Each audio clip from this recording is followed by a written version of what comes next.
আজকেই আমি বলছিলাম যে বর্ষায় কেন বৃষ্টি নেই। বর্ষা তো মানে বৃষ্টি, বর্ষায় কেন বৃষ্টি হচ্ছে না। আর দেখো, ঝমঝম করে এখন বৃষ্টি হচ্ছে, কি ভালো লাগছে। এত একটা গরমের পরে একটা শান্তির বৃষ্টি, ওফ, বাঁচা গেছে। আর এই বৃষ্টির দিনে আরেকটা কথা মনে পড়ে, কি জানো, যখন ছোট ছিলাম তখন মনে হতো বৃষ্টি পড়বে আজকে, মানে বৃষ্টি হচ্ছে আজকে, তো পড়তে যেতে হবে না, পড়া থেকে আমার ছুটি।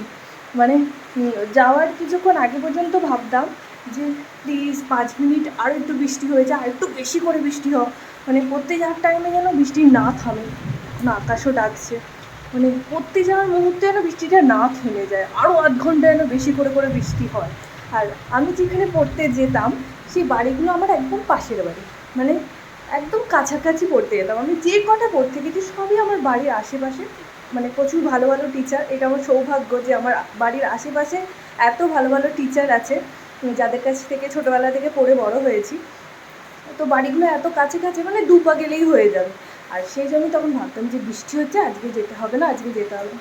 আবার ভয়ও থাকতো যে পরের দিন গেলে হয়তো স্যার বলবে যে এই তো বাড়ির কাছে তোর বাড়ি, তুই আসতে পারলি না, বা তোকে সবাই তো চলে এলো। তখন মাথা যে তো খারাপ হয়ে, আরে আমার কাছে বাড়ি, আমি যাচ্ছি না, তোরা কী করতে প্রত্যেকটা এসেছিস। মানে এই যে ব্যাপারগুলো না, এইগুলো আর নেই এখন।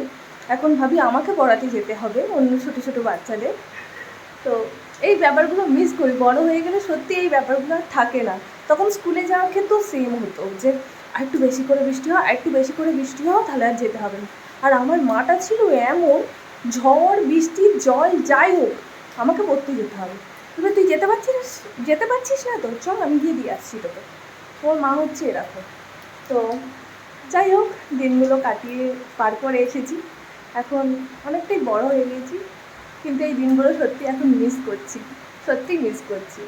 কারা কারা আমার মতন আছো কমেন্ট করে জানাও কিন্তু।